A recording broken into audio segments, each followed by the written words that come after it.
പാളയംപള്ളിയിലെ ഇമാമൊക്കെ ആയിരുന്ന ബഹുമാന്യനായ അബ്ദുൽ ഗഫാർ മൗലവി വളരെ സരസസുന്ദര മനോഹരമായ വാക്ചാതുരി കൊണ്ട് ശ്രദ്ധേയനായ പ്രഭാഷകരിൽ ഒരാളാണ്.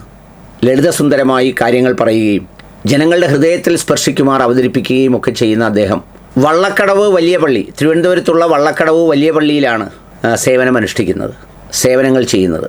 ഈ മനോഹരമായ പെരുന്നാൾ ദിനത്തിൻ്റെ പശ്ചാത്തലത്തിൽ അദ്ദേഹം നൽകിയ വളരെ ലളിതസുന്ദരമായൊരു സന്ദേശമുണ്ട്, കാച്ചിക്കുറുക്കിയ സന്ദേശം. കേൾക്കാമത്.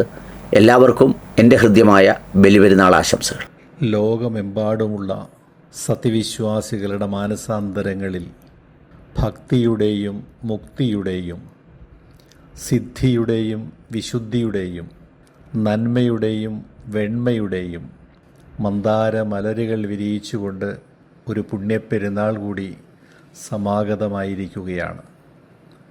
മഞ്ഞും മഴയും മാരിവില്ലും മാമലയും മണലാരണ്യവും മലർവാടിയും മന്ദാരവും മാണിക്യവും മരതകവും എല്ലാം സൃഷ്ടിച്ച മന്നാധിമന്നനായ അള്ളാഹുവിൻ്റെ മഹിമയും മഹത്വവും വിളംബരം ചെയ്തുകൊണ്ട് വിശ്വാസികളുടെ കണ്ടങ്ങളിൽ നിന്ന് ഉയരുന്ന തക്ബീർ ധ്വനികൾ മണ്ണിലും മാമലകളിലും മാനത്തും മാദക മന്ത്രങ്ങൾ തീർക്കുന്ന മധുര മനോജ്ഞ പ്രഭാതമാണിത്.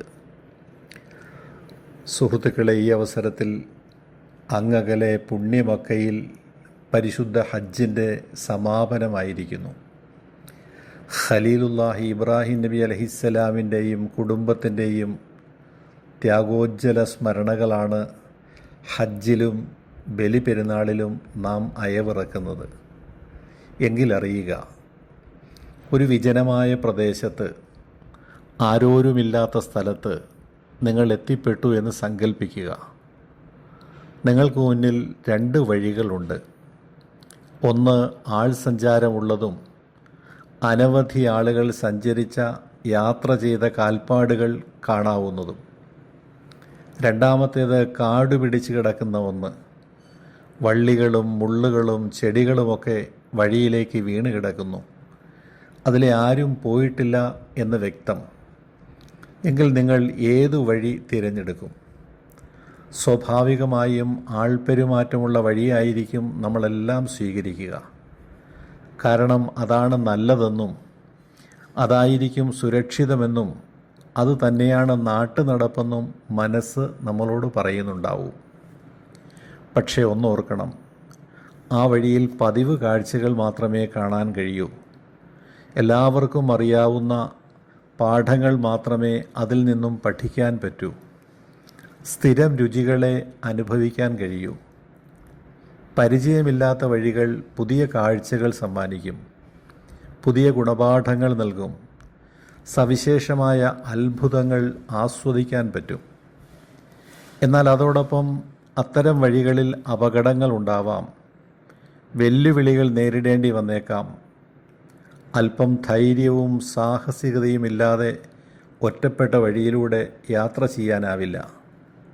ഇവിടെയാണ് നാം ഇബ്രാഹിം നബി അലൈഹിസ്സലാമിനെ മനസ്സിലാക്കേണ്ടത്, ആ പ്രവാചകനെ പിൻപറ്റേണ്ടത്, ഉൾക്കൊള്ളേണ്ടത്.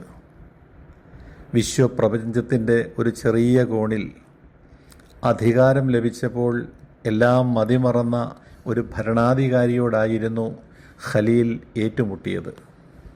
അതും ഒറ്റയ്ക്ക്, ഏകനായി, തനിച്ച്.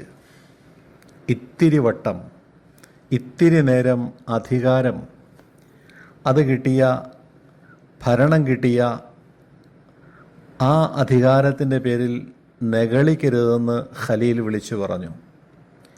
നാട്ടിൽ ആരൊക്കെ ജീവിക്കണം, ആരെയൊക്കെ വംശഹത്യ നടത്തണം, ആരുടെയൊക്കെ വീടുകളും ആരാധനാലയങ്ങളും തകർക്കണമെന്നൊക്കെ ചിന്തിച്ച, മനുഷ്യരെന്തൊക്കെ കഴിക്കണം, എന്തൊക്കെ ധരിക്കണം എന്നൊക്കെ ഞങ്ങൾ തീരുമാനിക്കുമെന്ന് പ്രഖ്യാപിച്ച ഭരണകൂടത്തോടായിരുന്നു ഇബ്രാഹിം നബി അലൈഹിസ്സലാം ഏറ്റുമുട്ടിയത്.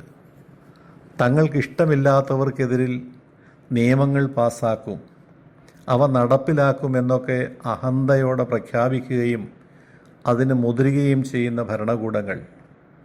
ഇവിടെ ഇബ്രാഹിം നബി അലൈഹിസ്സലാം മൗനം പാലിച്ചിരുന്നുവെങ്കിൽ രാജഭരണകൂടത്തിൻ്റെ അതിക്രമങ്ങളോട് ചാഞ്ഞു നിന്നിരുന്നുവെങ്കിൽ അധികാരത്തിൻ്റെ പങ്കുപറ്റാമായിരുന്നു, പദവികൾ കിട്ടുമായിരുന്നു. എല്ലാവരും ചെയ്യുന്നതും നാട്ടുനടപ്പും അതൊക്കെ തന്നെയായിരുന്നു. ഭരണകൂടത്തിൽ നിന്നും എതിർപ്പുകളും ഉപദ്രവങ്ങളും നേരിടേണ്ടി വരില്ലായിരുന്നു. പക്ഷേ ഖലീൽ ആരും നടക്കാത്ത വഴിയിലൂടെ നടന്നു. നാലുക്കൊപ്പം നിന്നില്ല. അനീതിയോട് ചേർന്നു പോകാൻ ഒരു മുസ്ലിമിന് കഴിയില്ല, സാധ്യമല്ല എന്ന് അസന്നിഗ്ധമായി പ്രഖ്യാപിച്ചു. ഭരണകൂടം വല്ലാതെ ഉപദ്രവിച്ചു. പക്ഷേ പ്രപഞ്ചത്തിൻ്റെ ഭരണാധികാരി സഹായിച്ചു. അഗ്നികുണ്ഡം പൂമത്തയാക്കി മാറ്റിക്കൊടുത്തു. കാലം അദ്ദേഹത്തെ അമരനാക്കി ഇന്ന് നമ്മുടെ മുന്നിൽ അവതരിപ്പിക്കുന്നു. പെരുന്നാളിൻ്റെ സന്ദേശം നാം ശരിക്കും ഉൾക്കൊള്ളണം. ഈ അവസരത്തിൽ നാം ഖലീലിനെ ഓർമ്മിക്കണം. ഒരു പരീക്ഷണത്തിലും പതറാത്ത, ഒരു ഘട്ടത്തിലും പരിഭ്രമിക്കാത്ത, ഒരു അഗ്നികുണ്ഡവും കണ്ട് വിരളാത്ത, ഒരു സന്ദർഭത്തിലും തളരാത്ത പ്രവാചക കുലപതിയായ ഇബ്രാഹിം അലൈഹിസ്സലാമിനെ ഓർക്കുക. ഇബ്രാഹിം നബി അലൈഹിസ്സലാം കൈവരിച്ച വിജയത്തിൻ്റെ ആഘോഷമാണ് ഈദുൽ അദ്ഹ.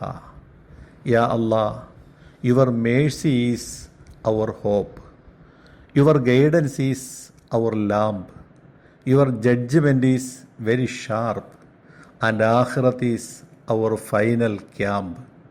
നാം പൂർണ്ണമായി അള്ളാഹുവിന് സമർപ്പിക്കുക, അള്ളാഹുവിനെ പരിപൂർണമായി അനുസരിക്കുക, ആശ്രയിക്കുക. അങ്ങനെയുള്ളവർക്കൊന്നും ഭയപ്പെടാനില്ല എന്ന് ചരിത്രം നമ്മെ പഠിപ്പിക്കുന്നു.